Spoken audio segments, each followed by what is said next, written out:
Hello, Mr. Craig. Oh, gosh darn it, the bell.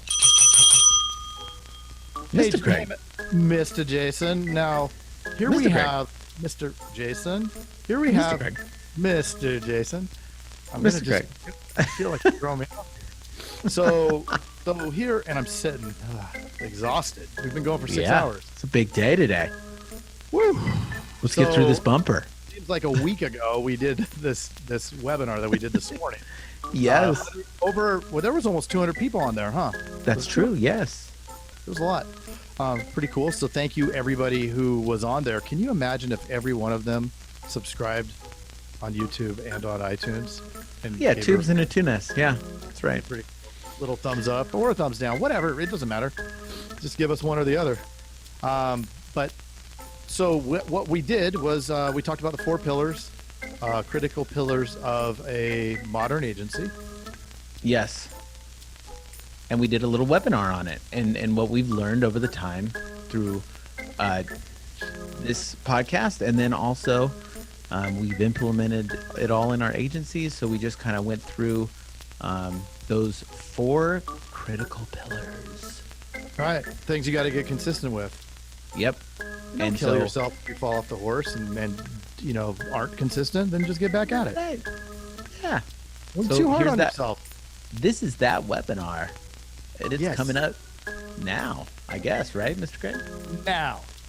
Right? Wait. So this is going to be a 7-hour presentation. I hope everybody ate. Mm-hmm. Yeah, actually, You it's going to be 8. I have an hour I need to add at the end. So What we're going to do is pull the policy jackets for all of the different carriers and just read them. And read them. Keep it real exciting. It's really, really interesting. so I think you guys ready? We can get started. Okay.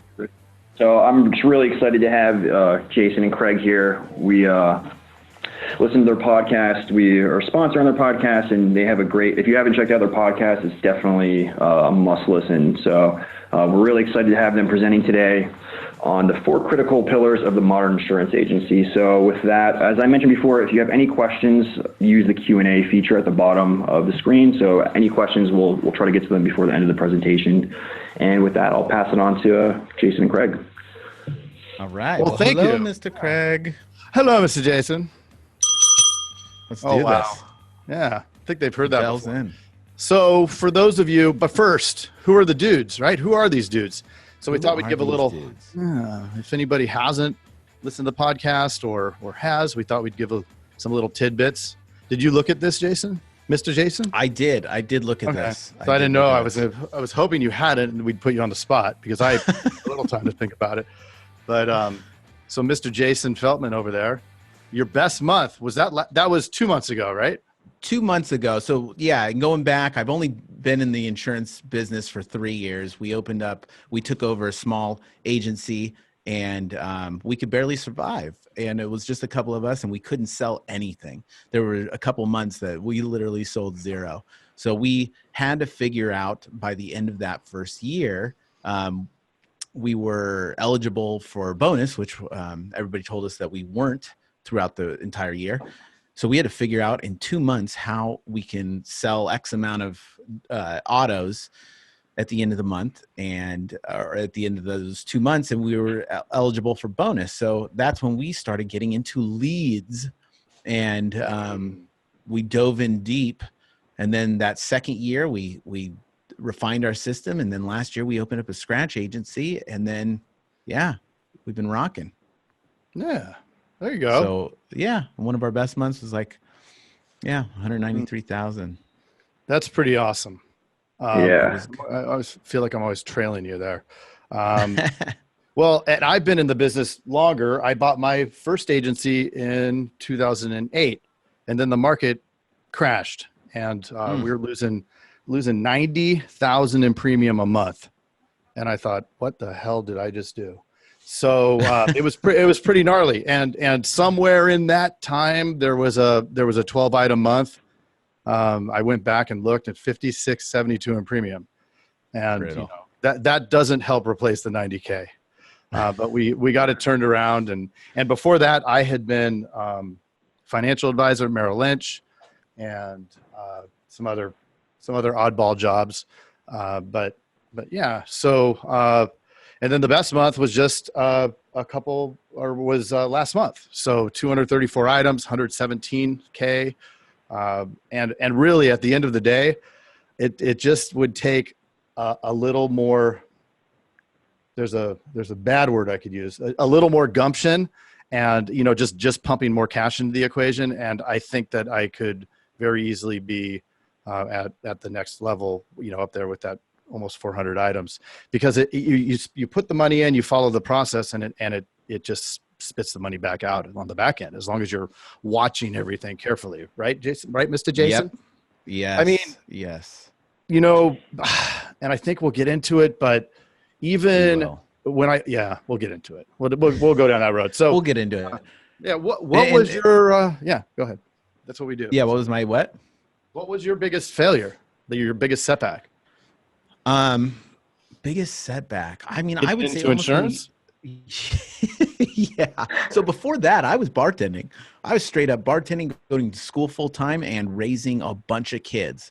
So, I just, the nightlife wasn't for me, and got into doing this thing, and we took over an agency, and they weren't digital at all. It was just files everywhere. And so the biggest setback, I think, was at the beginning, where we just didn't even know what we're doing, like how to sort through files. I hate paper. So that was a nightmare. Yeah, we had that. There was about 40. I had about 40 file cabinets when I bought this thing. And I'm like, what the hell? And then they're like, oh, you need to keep them for 7 years. Right. I don't remember buying it with these file cabinets. I don't remember. I don't exactly. Not being here. So I gave him back his file cabinets. Nice. Yeah. Yeah. So what was your biggest setback, Mr. Craig? Well, you know what? I think it's an ongoing thing, and you see it a lot. And it's any time that I get confident about what's going on and think that I've figured it out, that's a biggest failure, because it leads to what is inevitably going to happen the next month or for the next little time, which is falling off the cliff. So right. This thing is a sine wave. And for those of you who aren't math people, the sine wave is just this up and down, right? It's a wave. And you can't get too confident when things are really humming. And I don't think that it does any good to get too low when there's a struggle, right? Then it's just a lot of opportunity. It's just like marriage. Well, no, that's always perfect. All right. At least, especially when we talk about this show to our wives. They just love it. Yep. Biggest win, Mr. Craig?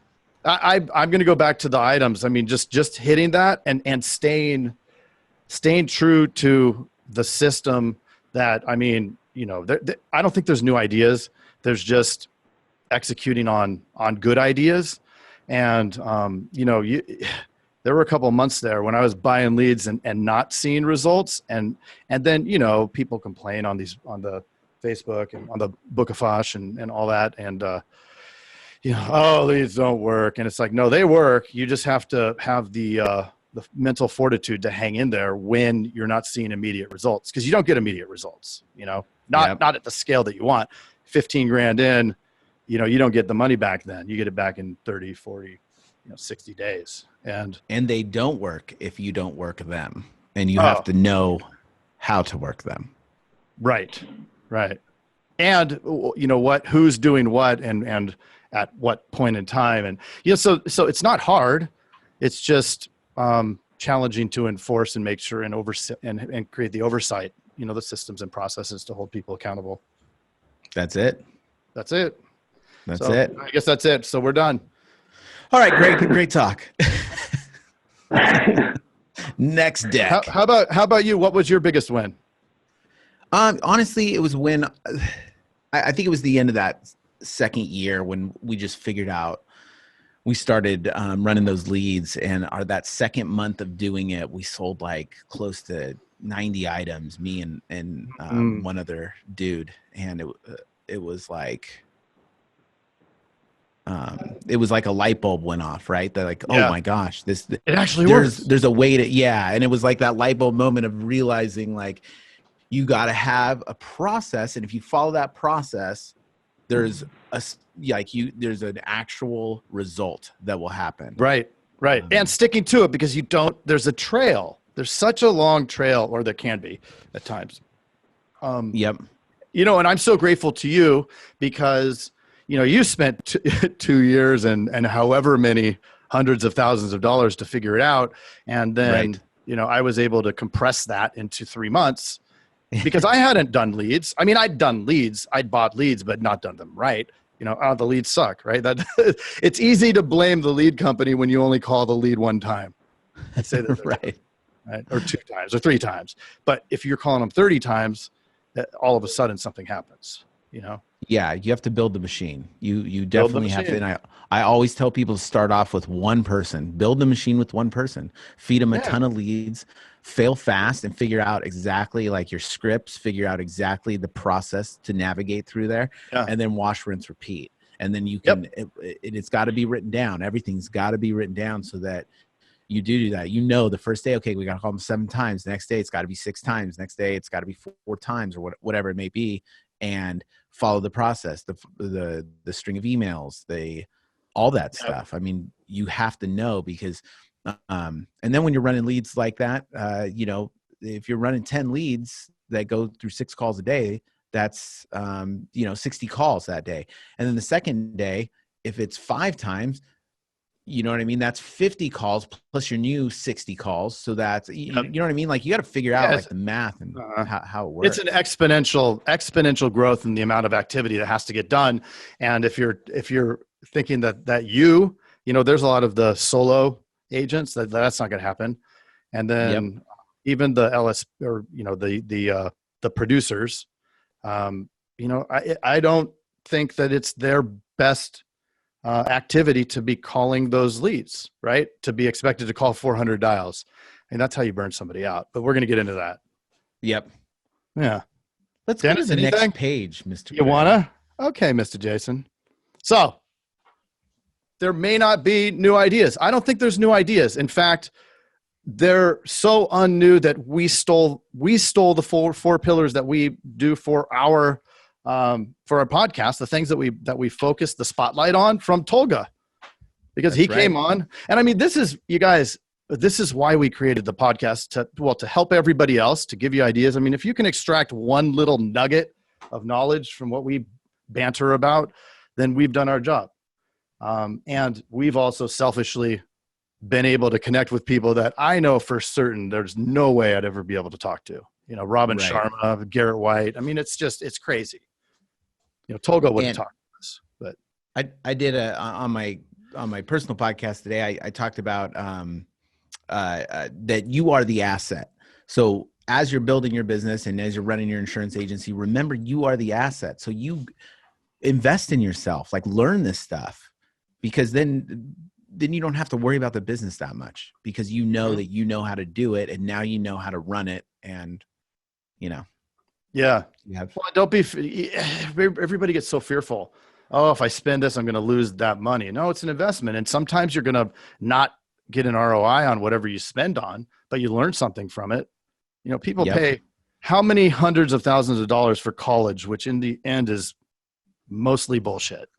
I mean, so if you lose $5,000 trying a strategy, well, okay, you learned something. If you can meet other agents or listen to a really good podcast that'll help, help that learning curve, great. You don't have to spend as much. Yeah. So Tolga had it best. The 4 pillars that he stole from somebody else, which is hire. The 4 things that every agent needs to do in their agency more than anything else. And it's hire, train, motivate, and make it rain. Make it rain. Craig, can you explain what that means? Which one? Hire? Yeah. I'm just kidding. Oh, well, hire. Well, we'll get into that. We're going to break them all down, but make it rain. I would say it's the marketing that drives the opportunities for your producers. The days of handing them the phone book well, some of you on this don't even know what a phone book is. The days of handing a Excel spreadsheet to your producers and saying, start dialing, I mean, those are gone. If that does not give you a competitive advantage as a hiring person, when you put on your hiring hat for your agency, to have them cold calling. Mr. Jason, would you agree?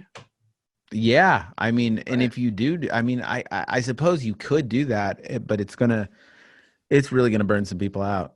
Yeah. Yeah. I don't know if they can scale that. Yeah. They're best.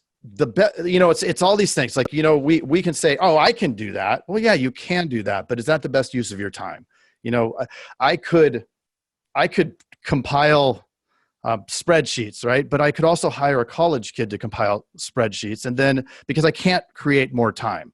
So if I pay somebody $10 an hour, or whatever the minimum wage is in your state, some college kid to do, clerical work, then I'm saving money by spending that money because I can do a higher value activity.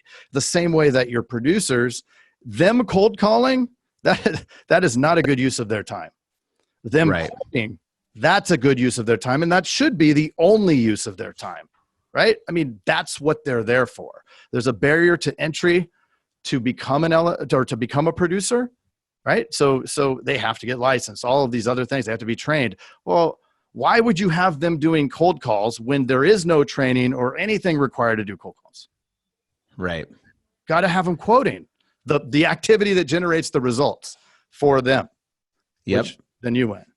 And the make it rain is you want to make it rain for your agents, because they don't want to, like, you can have the best agent in the world. If they're sitting there and they don't have a list, like a bunch of leads, there's no way they're going to get over it. Like, right. Salespeople like to move fast. They don't want to, they don't want to be bored. Well, you could be handing them Everquote leads. You could be going out to the bank and talking to the lender, whatever your strategy is to drive activity. And it should be multi-pronged, a whole bunch of stuff, just like if you own, entrepreneurs or, listen to Gary Vee or somebody like that, they'll say you want multiple streams of income, right? So whether that means you take it up one level and you have the Allstate, you have, like for us, we have the Allstate, the insurance dudes, some telemarketing business, all of these different things out there. Those are the multiple streams of income. So within your agency, it also is the same thing, right? Each referral or each lead source is a stream of income. You're going to look at them, and that's our job to look at those things, not to be quoting.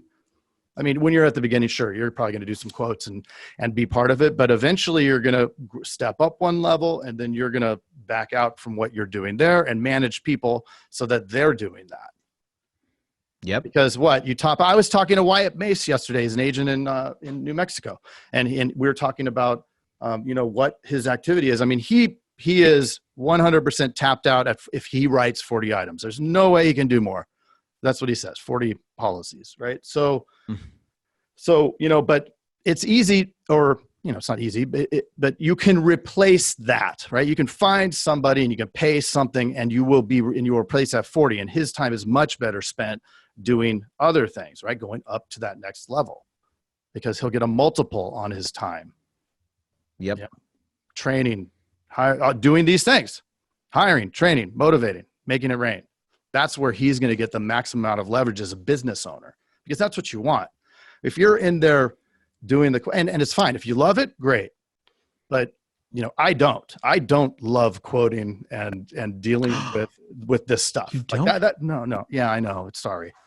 The secret's out, but that's okay, because I'm going to find people that can. And I mean, I am not in it to be a producer. I'm in it to be a business owner, and you need to get leverage as a business owner, right? Leverage your time so that you're doing the things you want to do, which is like this. So, we could be quoting right now, or we could be talking to everybody else and providing tremendous value and learning. Love it. So let's go to the next Let's page do of the it. deck. Hire. Do you want to, let me just say one thing, and then you pontificate. Okay. So it's my opinion, and also I believe Jason's, that one of these roles that we do when we put on our hiring hat is think of it in the same way that you would think of how your producers are quoting, right? It takes a certain number of dials to get to a quote or a contact, and then a certain number of contacts to get to a quote, and then a certain number of quotes to get to a sale. Well, same thing holds true in hiring. I've heard it over and over.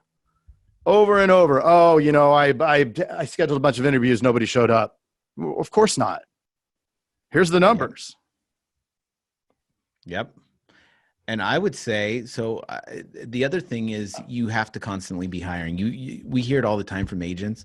And I preach it all day long. And recently, before my last round of hires, I was, I slacked off for like a month and a half and found myself where it's a process. I mean, it's going to be 2 months out before that person, when you start trying to hire, if you're hiring one person, it takes 2 months.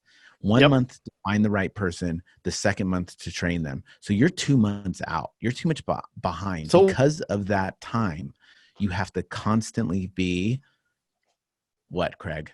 Hiring and recruiting. Boom. And so, okay, are there processes to compress that time? Sure. We'll get on the next slide, but there's ways to do group hiring. You can do it yourself or you pay somebody. It depends on how much time does it take. Yep. I've found that it's better just to pay somebody and get 20 people at my office, because you know what? That's better quantity. 20 people show up. Okay. I've moved my hiring funnel farther along. That's better. That's better serves my time. I don't have 40 hours to be a hiring manager. I can pay somebody a couple grand and it gets done. Then I can spend that other time on revenue generating activities, on the interviews, right? Yep. There's only 168 hours in a week. How are you going to use them? And then I love you. Yeah. And I think because of that, I think that's where the group hiring comes in, because that's the best use of your time, man. Like we all know that getting people in the office is super challenging. So when we were doing one person at a time, and only a third of these people show up. So you get frustrated. So it's like, why, if I'm going to set that time aside, we need at least one person in there, which is still a bad use of time. Right. Yeah. So here it is. Why don't you tell them the pipeline? Yeah. So in our agency, it's pretty much this. This has been the process, is that it takes about 60 appointments just to get 20 people to show up. Mm-hmm. That leads to pretty much 1 out of 20 people will be a good prospect. So. Right. And then how many of those ones actually end up making it, Yeah. And so that's the other thing, is I would hire 2 for 1. Like always hire 2 people for the one position. Yeah. You know what I mean? The old, what's the old saying about hiring and firing? Oh, hire that fast. We do. Yeah. Hire. No, not hire fast. Hire always, but not fast. Right? Fire slow, fire fast. And it's just, I mean, we're agents, so we're all good dudes and dudettes, and we're nice, and we don't want to do it. But man, if they're costing you money and you have resentment and you don't like going to your office because they're there, just get rid of them. What are you doing? They're not happy. You can't want it for them more than they do, and it's not going to change. They're not going to flip the light on. It may be our fault that they're not good, but the habit's been created, and it's really hard. It's really hard to change their habits. I will have to quote Spock from, I believe, Star Trek 4, where he says the needs, when he's in that chamber and he's about to die, he says the needs of the many outweigh the needs of the few. So the bottom line is this, like, as hard as it is to get rid of the cancer, if you don't, you're affecting everybody, yourself, everybody around them. So it's like, you just got to do it. Yep. And if you don't have that good culture, holy moly. And they will wreck it. One person will wreck it. 100%. Yep. That's it. Now that I have a really strong culture, especially over at the Scratch office, like they interview. I have them. So first they get first it's a group interview. Then I'll meet with them. And then if I like them, and I like everybody, so I have to be careful. So I toss them to the wolves. Like they group interview that one person. And boy, is that uncomfortable. Georgina brought up it's the wrath of Khan. That's right. Luckily, my wife doesn't listen to any of this stuff. Otherwise, she would have been upset with my lack of Star Trek knowledge. See, I'm Star Wars, so I don't even know who Spock is. I'm Star Wars too, but kidding. she's more of Star Trek. We even named our son Riker. Oh. If anybody knows what that's from. Does anybody put it in the answer if you know who William Riker, that character from Star Trek is? Anyways, off topic. Go back. Tangent. Go back, Jason. Yeah. Well, and part of the interview, whether you're, whether you build out your own, whether you use different processes that are available, there's all kinds of stuff out there. I won't plug myself, but you want to have them sell you something. Have them sell you something. Give them a hard time. You don't want to go easy on them. They're costing you thousands and thousands of dollars. And it's not just the hard costs. There's a lot of soft costs associated because, we can't afford to hire 3 or 4, and oftentimes we can't afford to hire 2. So if you bring one on and it's the wrong one, then think of the opportunity cost of not having the right one. If they write, $20K, and if a good one's going to write $20K in premium, if you're in Texas, that's probably $100K. But, depending on where you are, it's the opportunity cost of losing what would have been written if it was the right one, right? And what does that translate into revenue? If you're an independent, you're getting 18% on new business, and they're writing 5,000 instead of the 50,000. That's a lot of money, right? That's a lot of lost revenue, and you don't ever get that back. Yep. We hired. We've drilled it in why it's important to hire. We have some Insurance Dudes episodes here that are very that really hire centric about hiring. Yep. Yeah. So Dave Williams, team hired on both 1 and 2. One was one a coffee talk. I don't know. I think they're in there. Yeah, they're in there. You can find them. I think you can search iTunes and it'll come up. I think Jason calls it iTunes. iTunes, yes. iTunes, yeah. And then Neil, my business partner over there for Agency Vault, the sales strengths identifier. It works. It's awesome. Take a gander at that. You can hit the website, try one free. But really good stuff. Listen to it, and you'll get a good understanding of how and why to look for. But again, Dave's system is really good at compressing the pipeline, so you get to more candidates faster. And there's a cost associated with it, but it's also, I think, worth the trade-off. You got anything to add on that? Nope. I think that's 100%. Awesome. Train. And this isn't the choo-choo train. Nope. No. My son would be really excited. Yeah. Oh, he would. Yeah. I wish you had one of those whistles. Right. Daily meetings. Yep. I mean, very important. It's so important, and it's so easy to get away from. And hey, I see that there's a lot of chat and questions. I can't pull them up, so can you keep your eye on those? Yes. Pull them up because I'm in the thing We'll get to those too. Screen. So yeah, type your questions in there, and we'll go through them. Radical dude. So yeah, daily meetings, and even 2 times, right? Aren't you 2 times a day? 2 times a day. Yeah. We've kind of changed it up a little bit the way we're doing it now, but definitely 2 times a day.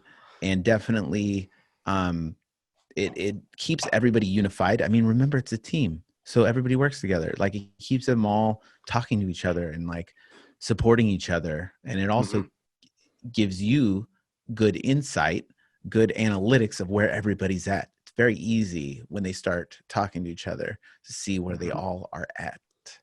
Especially when you have multiple locations, to do it on Zoom. Everybody's seeing each other. You're creating a lot of camaraderie when they're on the thing. I mean, we have fun. We're laughing, having a good time, practicing our 7 steps.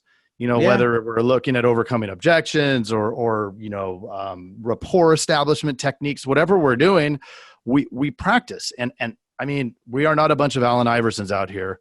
We have to practice. Yep. Now it's the Kobe versus Allen Iverson. Who has more championships and who practice more? Right. 100%. You have to practice, and you never get there. You're never there. Even a black belt still goes to the gym and still practices forever. Right. Yep. I mean, listening to calls could quite possibly be the most important thing that you can possibly do. Yep. I don't think there's any sports team at the professional level that doesn't watch the tape. Yeah. And it's at its very simplest form. If you hear yourself talk, no one is very self-aware of the way they talk, and nobody wants to listen to themselves talk. So it's a little bit of a struggle, a barrier to entry. But like, honestly, if you just sat down with a sales producer, let them listen to their own phone call, and then send them back to their desk, that alone would change the game for them, because they don't even understand like how they sound, and neither do we. Yep. So it really does help. Like, don't feel like you have to have this inspiring talk afterwards. You don't. Like, you just, what works, and at its simplest form, have them answer it. Like, what did you like about it? What didn't you like about it? What do you think you need to improve on? Awesome. Cool. Yeah. Next. I read a stat somewhere that it's something like 80% of licensed sales producers in the insurance space haven't ever had sales training. And we're here talking about selling the most difficult sale that there is. I mean, maybe selling Lamborghini is more challenging, but you know what? Actually, the people they're high intent, right? Nobody likes insurance. You can't touch it, look at it, or feel it, and everybody thinks it's a commodity. So what the hell are we doing? They're just saying, go sell it, and they have to figure it out. There is no way they would be successful. And we are selling the Lamborghini of the company that we sell for. We're selling the Lamborghini of insurance. So it costs more. So if you can't build the value verbally and connect, you are 100% going to lose. Yep. 100%. Guaranteed. And then complain. It's really hard in my state. I think I've probably spoke with an agent from every single state, and it's remarkable because every single state has the most challenging rates. Yep. And I want to get to the Q&A, so let's cruise through this. Yeah. So everybody has to have a script and a sales framework. And honestly, it doesn't just start with what you know, write it down and improve upon it. The worst thing you can do is not have anything. So anything is better than nothing. Start there. That which is measured can be improved upon.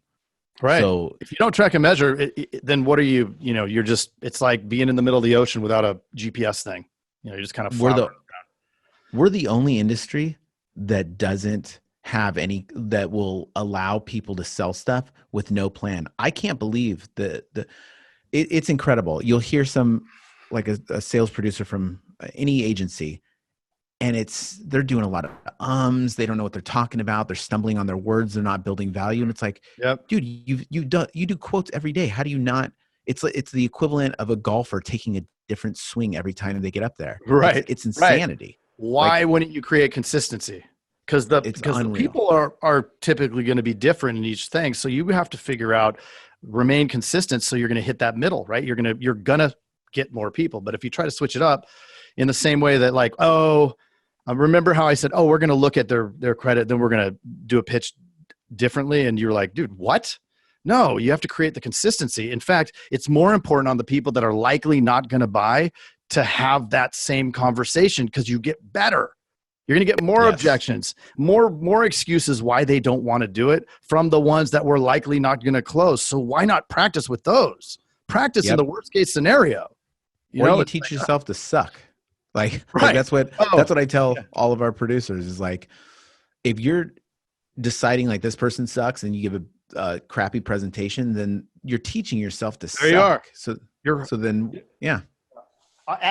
Literally in the physiological level, you're changing the neurons in your brain to follow a path of least resistance by going down that road and saying, this guy sucks, I'm not going to be able to close him. Then the next call, there's a little piece of you that wants to go down that path instead of the hard path. I mean, everybody takes the path of least resistance. Yep. Everybody. So if we don't train and do the harder talk that actually leads to the better results, then we're going to keep notching in that groove. That's the easy one. We won't get those results. Yep. There's different types of calls, but at the end of the day, you should be using your framework, whether it's 7 steps, whatever it is, whether it's something that you create yourself, you've got to stick to it, and then you can grade against it. Because you can see, okay, Colby over here is closing at 8%.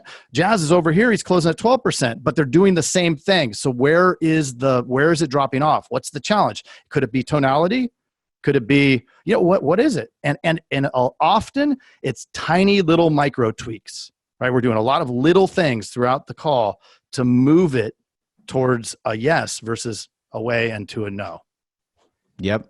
It's usually, and I just had a meeting with someone this morning, it's always the details. And he's like, well, I feel like I'm doing the same thing every time. And I'm like, dude, there's no way. I mean, the data shows it, you know what I mean? Against your peers and everything else.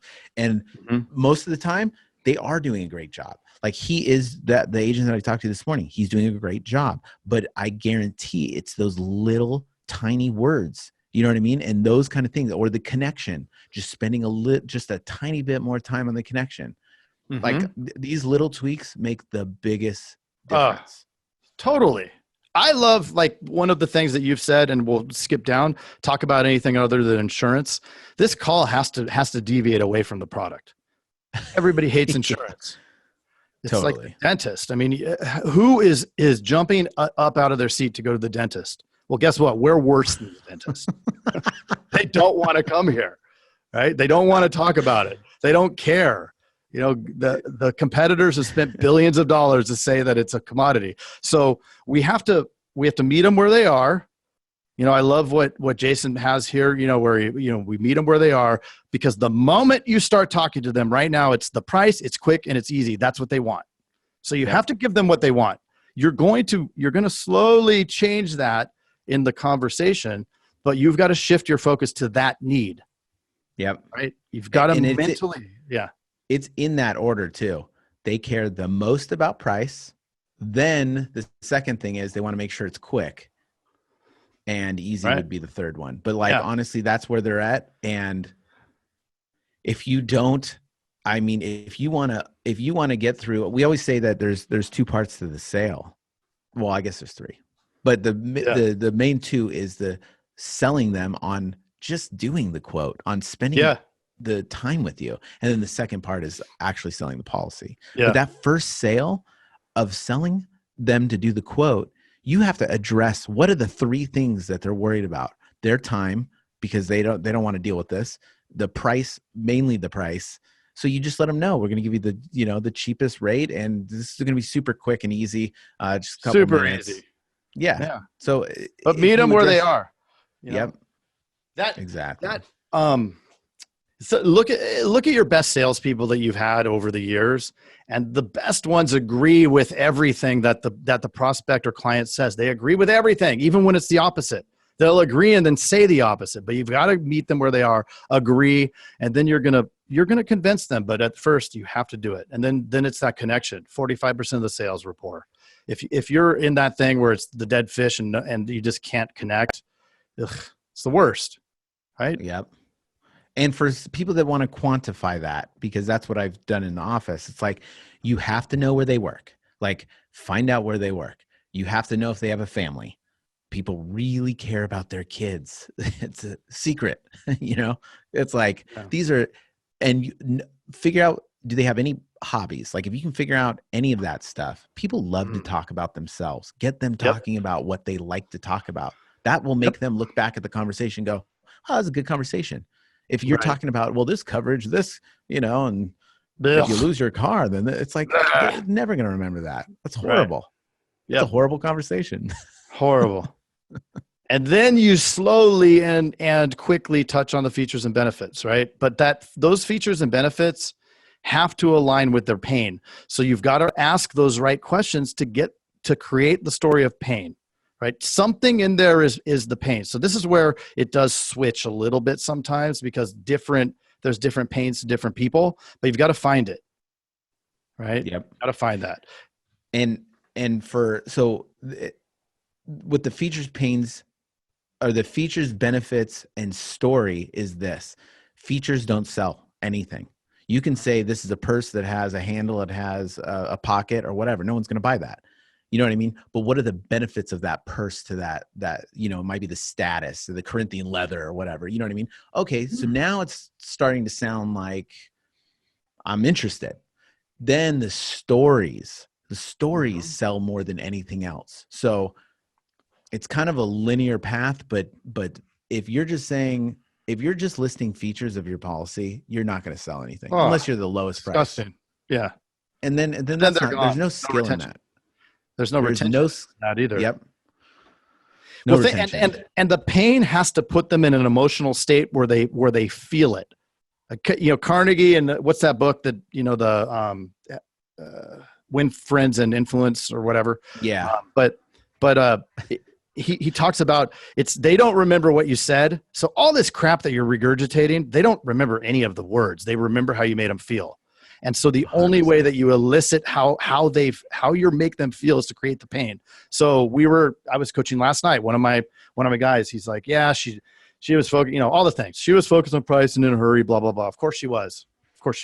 Right. And then it was, she didn't care because she has state minimum. She didn't care about hearing about all this. Well, and I said, we have to create the pain. You have to put her in the moment, right? You have to put her at the accident. She said she's a perfect driver and she's never had an accident. Okay, great. Hey, I understand you're a perfect driver and you're never going to have an accident. That's awesome. Let me tell you about the accident I had and what happened when I didn't have the right coverage, right? Put it about you.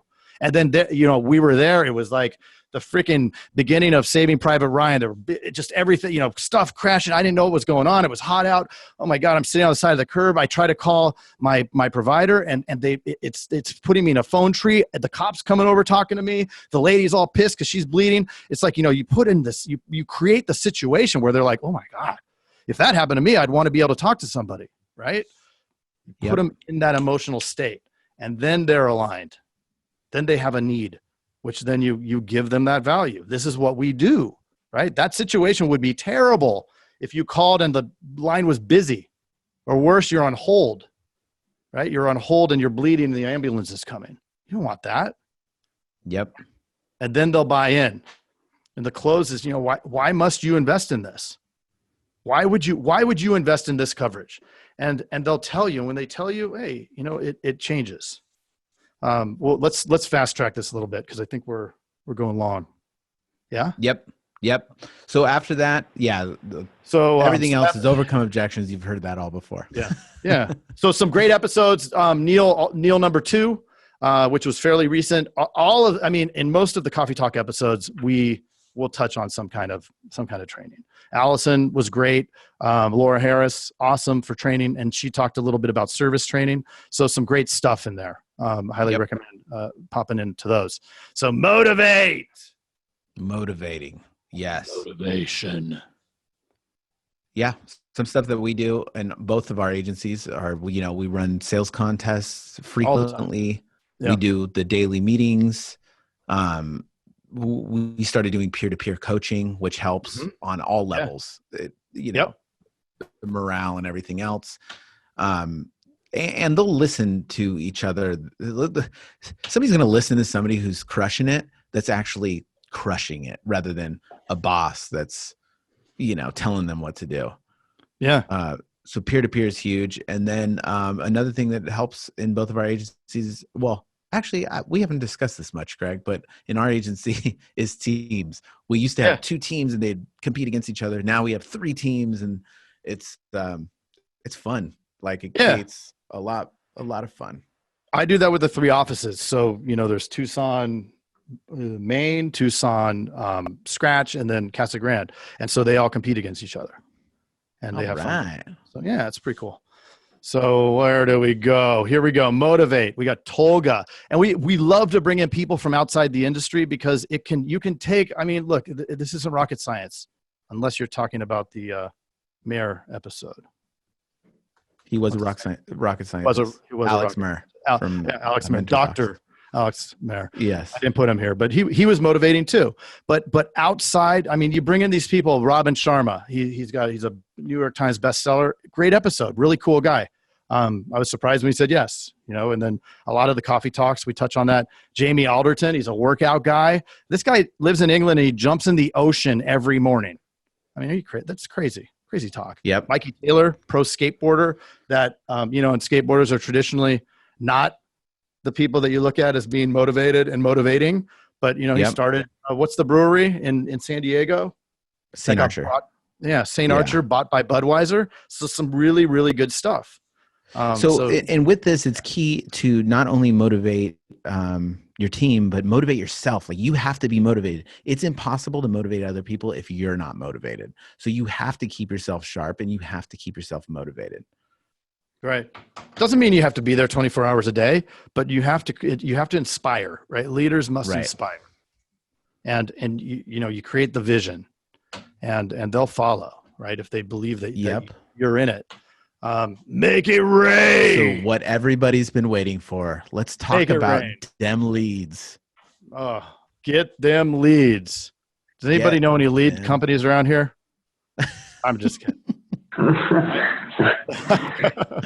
Yeah, get them leads. Everquote has a great program with the AGP. It's awesome. You get a good deal on them. Pump them through. But again, if you don't have the right system, if you don't have a lead management system to help you quantify, your contacts, your quotes, your sales, it's tough to get really good at managing them. Yep. Yeah. And I would say, so you got to keep giving them leads. And so what does the lead cycle look like? Well, a lot of agents will buy leads and then they stop and they're like, oh, this sucks. So not only do you have to have a process, but there's different life cycles within the lead. Like, if you're buying 100 leads a day, your cost per policy for that first day might even be non-existent. Second day still might be non-existent. The 1 week, it might be $500 a policy or $600 a cost per policy. Then your 1 month, it might be down to $400 a policy. Yep. But your 3-month life cycle, all of a sudden you're down to $100. I mean, I'm literally down to, between all the leads that we're running and stuff, we're down to there's sometimes that we're down to $60 cost per policy. And they're like, and then somebody jumps in like, I want a $60 cost per policy. Okay. No. Well, you got to build you got to build your processes, and you got to constantly look at the data and tweak all these little parts to it. And it does come down to the training. I mean, the training is a huge part of it. The motivating is a huge part of it. The process, the process and everything else. So it's like, that's how you reach the promised land on this. And you have to you have to realize that there's a 3-month cycle on all leads. So when you start getting involved in this, if you're buying 10 leads a day, give it 3 months before you have the appropriate data to make an informed decision on this. So here's the story that I wanted to say. When I went scratch, or when I started the third agency, I had, I'm buying leads from multiple lead sources, and because I want to be able to track the 3 different sources and make decisions. And, when I signed up with Everquote, I'm looking at it, and here we are, and all 3 of them. I'm like, look, my cost per policy is, $600. I'm like, this isn't, how am I going to do this? And the initial gut instinct is, give up, don't do it. Right. It sucks. I'll go to the next thing. And, have that shiny object syndrome. And I'm talking to Jason on a day. It was probably every day at that point, right? When we weren't closing, I have a bunch of new people, so they're learning, but we're not closing business. And all of a sudden he's like, he goes, buy more. I'm like, what? You're crazy. He goes, just keep buying. And so we keep buying. I mean, I'm at about 200 to 300 leads a day. And what I saw is exactly what he said. After a few months, or after, it was more like 60 days, 75 days, the cost per policy starts dropping. And all of a sudden we're close to 200, dipping into the hundreds on Yep. our customer policy. And I'm like, holy moly. And then that's when we had the 236 item month. It's like, boom, it worked. Right. Boom. And so you gotta, the second you take your foot off the gas, in 60 days, you're going to see a dip. Yep. And so, when I did pull back, I had a few people out, pulled down the lead activity. And I told Jason, he goes, no, don't do that. It doesn't matter. Even if they can't get to them, you don't want to stop the funnel, right? Because 60 days down, it's going to slow down. And that actually happened fairly recently because the 60 days caught up. So I do not take the foot off the gas. I don't care. My sales manager will ask, hey, should I turn the leads back? I'm like, no, keep it. Just keep it going. Because we'll get to them. And that's why, we have the telemarketers, and the telemarketers are hitting them all day, every day. 500 dials each. And I know without them, there's no way, right? You got to have them too. Because like Jason said, it's exponential, the number of calls that have to be made. And now, I have, tens of thousands of leads in there. So I'm pumping up. I'm going to go to 5 and then probably 6, maybe even 7 telemarketers, because we got to get to all the dials. The more you get to, the more you close, the more you make, it pays for itself. Yep. And they're on the front line. But with the CRM and the follow-ups, and this is one of the questions, what are the cadence that you use for follow-ups for internet leads? The more emails, the better. I say, dude, if you can do one a day and touch on all the benefits of your agency, and I would have at least 10 benefits to each policy that comes down to your agency, and each benefit would be in the same order, maybe 10 features of the policy and your company, and then the benefits of those features, and then the story behind each one of those features. And in each of those emails, you can have a video, you could drive them to a landing page. There's all kinds of things you can do to bolster the activity, but you don't want these leads slipping through. The leads are the water in the boat that you don't want to, or whatever. I don't know what I'm in the canteen. If you can do texts, dude, that's awesome. And if you can't, and you have to be compliant, you have a company that you have to opt into them, tell them to opt in while you're on the phone. Okay, we're going to send you a text. Just to reply YES. Make it as simple as possible. Let them know it's actually YES, because anything else doesn't work. Tell them YES. Do it while they're on the phone. Okay, I got the text. Now you can text them in the future. And then the call follow-ups. The minimum I would do, the minimum is 654. So 6 the first day, 5 the second day, and 4 the third day. That would be the minimum. And then I would call them at least 1 to 3 times every day for the rest of the month. Mm-hmm. Yeah, some of the people that we're closing are 30th call, 30th dial. Right. 35th dial. I'll look at them like, oh, where'd it come from? Oh, it was an Everquote lead. Great. I'll look at it and, look in the back end. It's like, holy crap, we called them 40 times. Who else is calling them 40 times? And I know, what? There's still 111 people on here. Out of the 111, one person will do this. And that's why who cares? I'll tell everybody in my market, nobody's going to do it. So it's fine. Right. Yep. I want everybody to do it, but because it works. But and the more you can dial those, we have a 90-day dialing cycle. So, we're closing some, 90 days out. So, it's really, you got to make sure that you're making a ton of dials. We're making, our agency's making about 6,000 a day. Right. And then you keep those leads alive too, because you get them before the 90 days. You have, hey, it's okay to keep calling you. You have record that they said it was okay to keep calling you. You're good. So, who makes it rain? These are some really, really strong episodes about marketing, making it rain. That you can translate some of the information from that to this. Delaney, that's a Willy Wonka guy, right? He was great. Yeah. David Meerman Scott, we have a lot of music talk at the beginning, but it's really good stuff. He's got some great knowledge nuggets in there. Cody Askins, Riot Hanley, the Matheson brothers. These guys have a different business. Like they're now not agents anymore, but they built from a $10 million agency to $100 million agency. Yep. Insane. They made it rain. And there are more episodes for each one of these sections. We have 130 episodes or something like that. So there's a ton of gold nuggets throughout each one of these. So it's a good idea to just, I mean, this is honestly what we do to keep ourselves motivated, learn new stuff. Like we're learning a ton of stuff. And there's a question that came in that I really want to address. Are the telemarketers paid hourly or paid for the quote? They need to be held accountable for quoted transfers to your agents. So it has to be whatever system you want to do for that. But do leads get annoyed with so many calls and voicemails? Okay to leave. Okay, so voicemails I think are pointless. I don't even listen to my own voicemails. Waste of time. Yeah, so I don't do that. And then literally a waste of time. Getting annoyed when you're doing volume. Yeah. Yep. This is the thing. It's the 95-5 rule.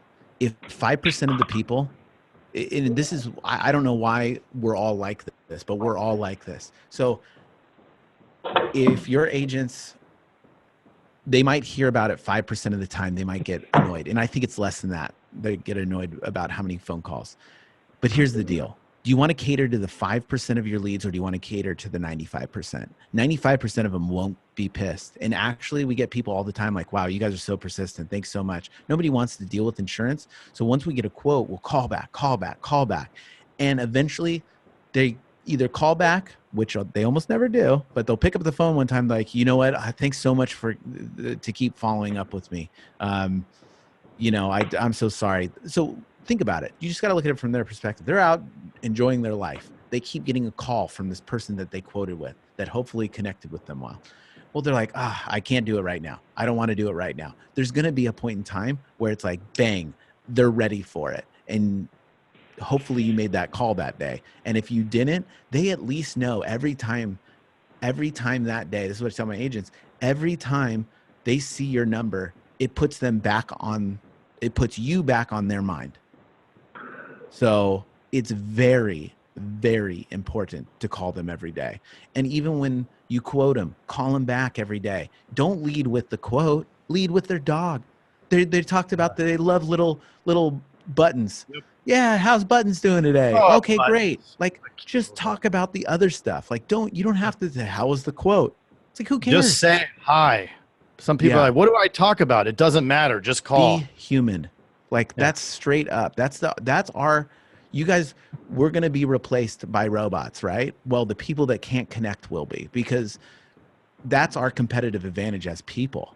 So the connection is what we all need to get good at. And the good thing about that is the connection. We started learning how to connect with people at the age of 1 when we're looking at our parents and we couldn't talk, but we liked the eye contact and stuff. Like connect with people. Don't be afraid. Yeah, saying that are they going to be annoyed is just call reluctance and an excuse not to call. They're either going to be annoyed or they're going to buy. That's right. It. If they're annoyed, fine. Wait till they're annoyed and they tell you don't ever call me again, because you want an outcome from those calls, which is either put me on the do not call list or, you know what, something happened yesterday with my agent over at XYZ Insurance. I am ready to switch. Like literally, we have had people that yelled at us the first call decide that they want to work with us on the 35th call. It's persistence, and it's fine if they get pissed and they tell you go put on the do not call. Fine, great. You're buying enough leads. It doesn't matter whether you're buying 10 or you're buying 1,000. It's the same formula, and whatever you can do to take your producers off the front line where you can maximize the amount of time that they're on the phone quoting, that's what you need to do. It's imperative. I mean, this isn't rocket science. All I did was copy Jason. Let's see. Another question. Okay. Setting up cadences, difficult. I'll tell you one thing. So I personally use Ricochet.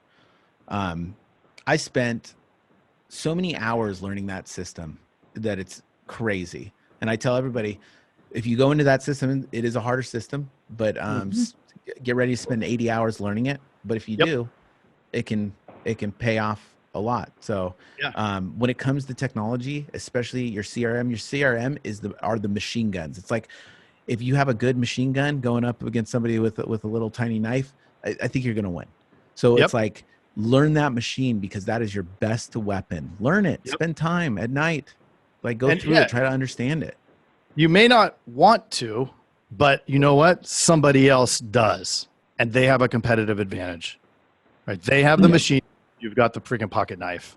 And we all saw Indiana Jones, and we know what happens when you come to the gunfight with a big sword. Yep. Another question: do you use licensed staff to do telemarketing? Heck no. No way. Remember, you don't want to use the president of the United States to be flipping burgers at McDonald's. So it's like, just know, I mean, the bigger you get, you can probably subdivide tasks based on seniority and ability.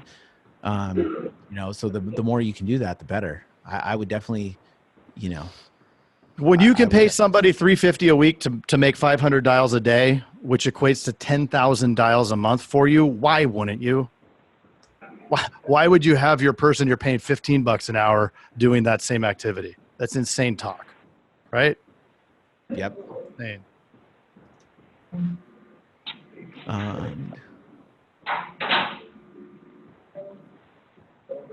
What other questions? There's a few questions about cadence. You guys kind of covered that a little bit earlier. What's your process? What cadence do you use to follow up on internet leads? Yeah, it's just to make it simple, big numbers in the front, then you slowly drip out, but you don't give up. And then you will not be saying the leads suck, regardless of where you get leads. And we've had a lot of success with Everquote. So we continue to use it. And it's a great program. They give a lot of support too.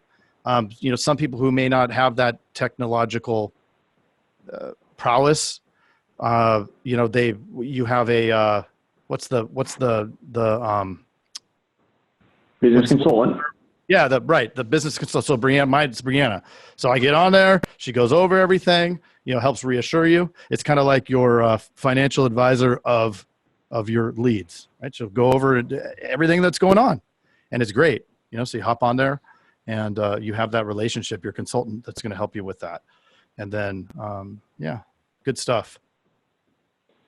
But the front lines, the first contact, if the way mine is set up, and I think that it's similar at Jason's, is the first contact is hopefully one of your producers, right? The first to contact. So if that lead hits, and then you're going to have some percentage of contact on that first lead. So that's why I buy so many. I mean, we're not quoting 300 leads when it comes in. We're quoting 10% of them. So whatever the contact rate is. Some days it's 10%, some days it's 20%. Whatever that contact rate is, that's what you'll be quoting that day. And some of them say, "Oh, I didn't want to quote." Blah, blah, blah. A lot of them say that because they just got hit with 5 phone calls. But that's okay. You have to overcome that, and you get good at it by practice. And you don't even overcome it. You keep asking the questions anyways. So yeah. So like number one key on all internet leads is everybody's gonna. If you're asking them, do you want to quote? They're all gonna say no. So you will fail 100%. But if you just they say, you know what, I'm busy. Oh no, I totally get it, man. Are you still at this address? Yep. Like just keep asking. People like to be led. Agree and then ask again. Yes. Right? They don't want to. They don't want to make a decision. They don't want to. And they hate insurance. Remember, they hate all these things. Everything that we're doing, they don't like. So that's okay. Just got to move past it. Totally get it. Yep. I can see you're super busy. Do you still have this car? Awesome. Do you still live at this house? Wait, I can't talk right now. Okay, yeah, it's only gonna take a couple minutes. Blah, blah, blah, blah. Just go into it. Working that quote. But one thing you do not want to do is, great, let me just get a little information and I'll call you back with your quote, or I'll email it to you. Bye. They're gone. And you're never going to talk to them again till the 40th dial. Yep. Keep them on the phone. Get hung up on. We tell all of our agents and all of our get hung up on. If you're not getting hung up on, you're not trying hard enough. Mm-hmm. Like, it's just part of it. I mean, do you guys want to win or do you guys want to lose? I mean, it's so simple. It's so simple. If you get sad and emotional every time somebody hangs up on you, then you're in the wrong business, because you're going to fail at least 80% of the time. This business is just a bunch of failure with sprinkled in wins. So just the more you fail, the more you win. Dennis, is there anything specifically you'd like us to cover, or we could open up for questions? I know we went a little bit over, but that's okay. I think let's take some questions. I think that's a good idea. We have a few in here in the Q&A box that are yet to be answered. If you guys want to tackle some of those. Yeah. Okay. The appropriate money to start with buying leads is whatever you can afford, but also you want to make sure that they're working. So you just want to pay attention to all parts of it.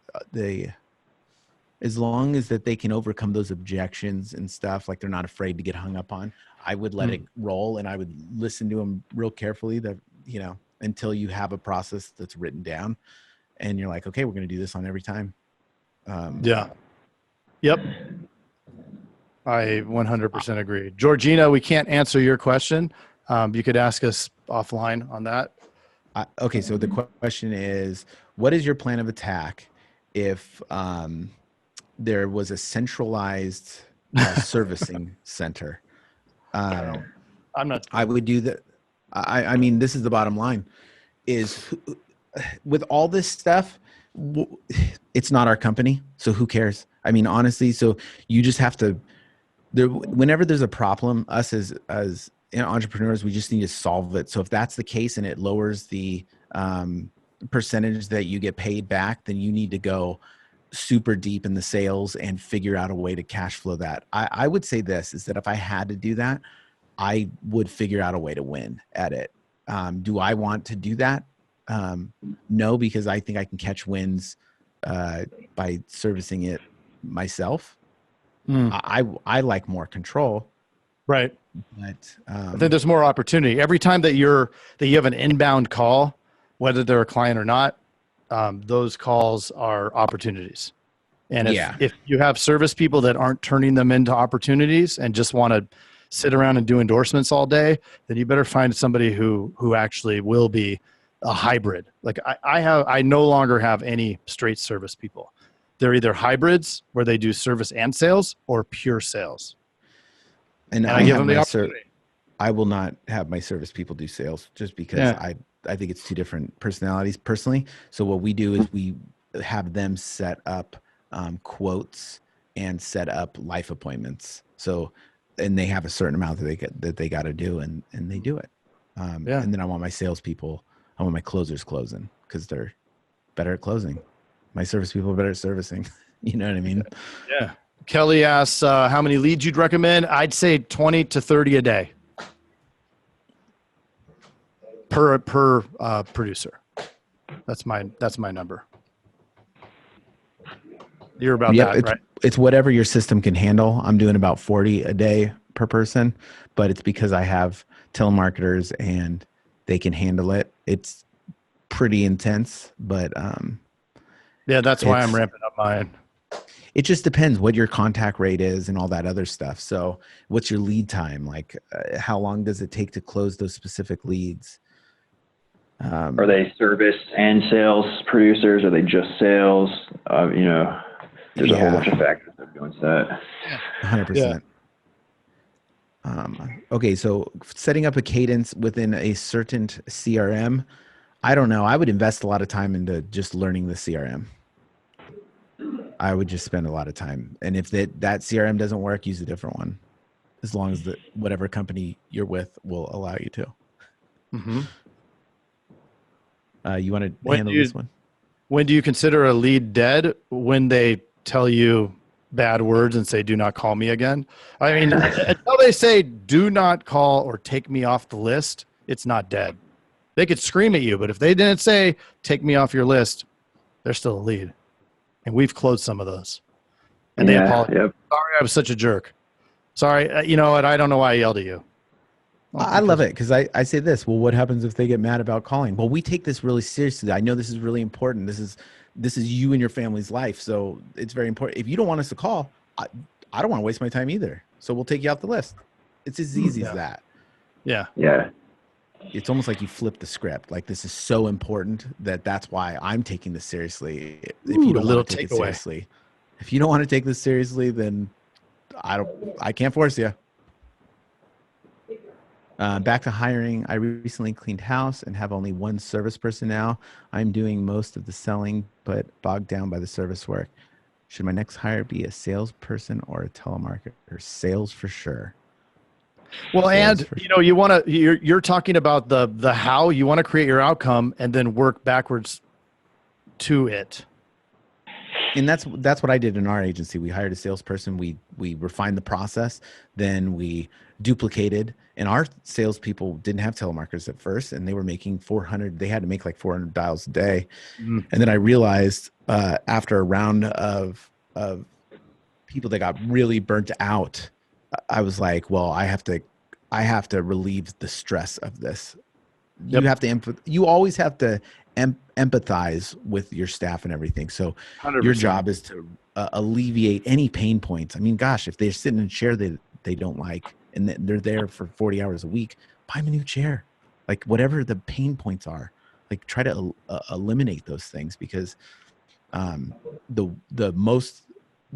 biggest cost in your agency will be hiring and training and then losing someone. Yep. More than anything. Who is your number one client, Mr. Jason? It's a trick question. Who is my number one client? Me? Your team. Your team is your number one client. Oh, yes. If you don't take care of, we have to take care of our clients, right? If we don't take care of our clients, then we're screwed, because they generate the revenue. Well, our number one client is our team. We have to take care of them. Yeah, and I love to show up to work, and I love hanging out with the team. I want, like, I've been in a situation where I hated showing up at work. I was like, this sucks. Yeah. It's like whatever creates that environment that you like to show up in, create that. That sounds good, especially since you got to be there a lot. Yeah, our first meeting is 10 a.m. So they come in, they do some stuff, do a little follow-ups, and I have a swing shift too, because some people are 10 to 7, and so at 10, some of the late, the afternoon guys roll in, and then we have our meeting, and I love 10 o'clock because it's fun. Like, I get to pump them up. They whether they had a great day the day before, or they had a crappy day. If anybody follows my stuff on Instagram or I don't know, on Facebook, that's when we hand out the cash, because I have cash spiffs. So we make it rain. Like, I'll do the thing with the money, where I get a bunch of $2 bills, because they remember it. Like, it's goofy, but if somebody has $100 in spiffs, I'm throwing 52s at them. Like, now they don't have any. Chase doesn't have any 2s anymore because I took them all. But it's a lot of fun. You come in with these fat stacks of 2s, and you're passing them out. They have a good time, and they remember. And they're going out and they're spending 2s, and the people go, "Why do you have all these 2s?" My boss at XYZ company hands this out. He's really awesome, right? Like, they're going out and they're advertising for you. I mean, it's fantastic. Yep. A couple quick questions. When you consider a lead dead? Never. You can call them up until the law allows you to call them from the time that they opted in, and then past that, you can always drip email them. Just your data is an asset. Keep it going. And then try to keep it for yourself. Yeah. What are your quote rates, close rates for these leads? I look more at the cost per policy. Yeah. We're looking at the wrong metric, right? This is 2020, we have analytics. You want to look at the cost per policy. If we get bogged down in the quote rate and all this other stuff, it doesn't matter. After 60 days, you have good data and you can make a decision. If you go 60 days in and your CPS is still $500, there's something wrong, right?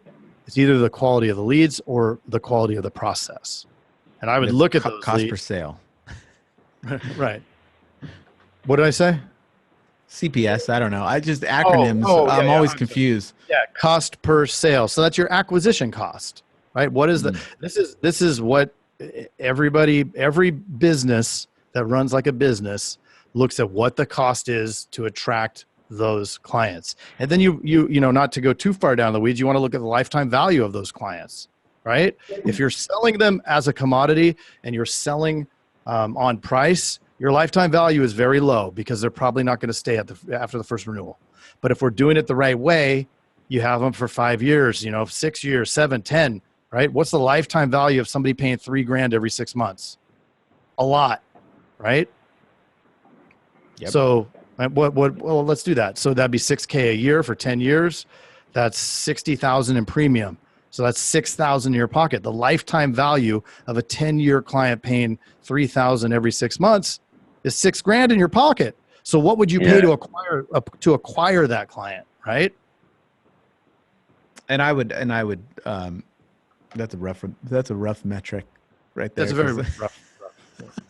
But you know, it's something to think about. No, you know, it's and this true. is why we talk to the people that we talk to that aren't even in this industry, because there's a lot of people that aren't even, you know, cost lifetime value. I don't even know what that is, right? It's something you need to consider, learn about, and it helps you. You know, a lot of these things, maybe you can't exactly quantify it. However, you know, it's good to at least have an idea of that thing. Yep. I think we should talk about that on today's Coffee Talk. Maybe we will. Yeah. And so if you guys want to know anything about like telemarketing, you can reach out to us too. Cause, we actually, we know we've connected insurance dudes with telemarketers to help out agencies. So and Facebook marketing and leads. Yep. And everyone who registered will be sending out the link to the podcast and all the information for how to get in touch with insurance dudes and listen to their podcast if you haven't yet. Yeah, we'll also we're gonna get this right. Can we get the hard copy of it? And whatever you call it, file. We'll upload it to iTunes and everything, so it'll be in there. And of course, as always, it's sponsored by Everquote. Yes. Oh wait, and I believe there's a deal for Everquote, right? They can go to go everquote.com/insurance dudes. Insurance dash dudes, the middle dash, not the lower dash. I'll send that link out to everyone too, but we have a special offer for insurance dudes listeners going on right now. Ooh, I like a deal. A deal. Well, thank you, Mr. Dennis. This was great, Mr. Dennis. It was awesome. Yeah, awesome. Great. I'm so glad you guys were able to join us today. For sure. Yeah. Anytime we can help, we'd love to. So, and you know, you can get us in any of the groups. You know, there's a plethora of different Facebook groups that we're involved in or admins in. Obviously the best one would be the Insurance Dudes group. So that would be the one. Hop in there and join it. There's a picture of these two ugly mugs there. And, you know, we put links for all kinds of different stuff that you can get, and we're trying to help. And, you know, if you have questions, ask in there. I think your first line of question asking do in one of the groups. We'll try to answer for everybody, because sometimes our messenger can get a little clogged up. Yeah. And, or we'll just address it on a show. Yeah. To help. And if we address it on a show, maybe we'll send them a t-shirt. Ooh, I've got to like it. Yeah. So, all right. Well, thank you, everybody. Mr. Jason, yes. Thank you. Thank you, thanks Dennis. everyone for joining us. Yeah, thank you guys for joining us. Excellent presentation today. I appreciate it. Thank you. Yeah. All right, everyone. Take care. All right, guys. Take care. Bye. Bye. Hey, you've got to check out the Insurance Dudes Inner Circle coming soon, where you get extended interviews as well as live coffee talks in our private Facebook group. Join the mailing list today at theinsurancedudespodcast.com. Hey, thanks for checking out the Insurance Dudes. Hey, please subscribe. We got some really great stuff coming out.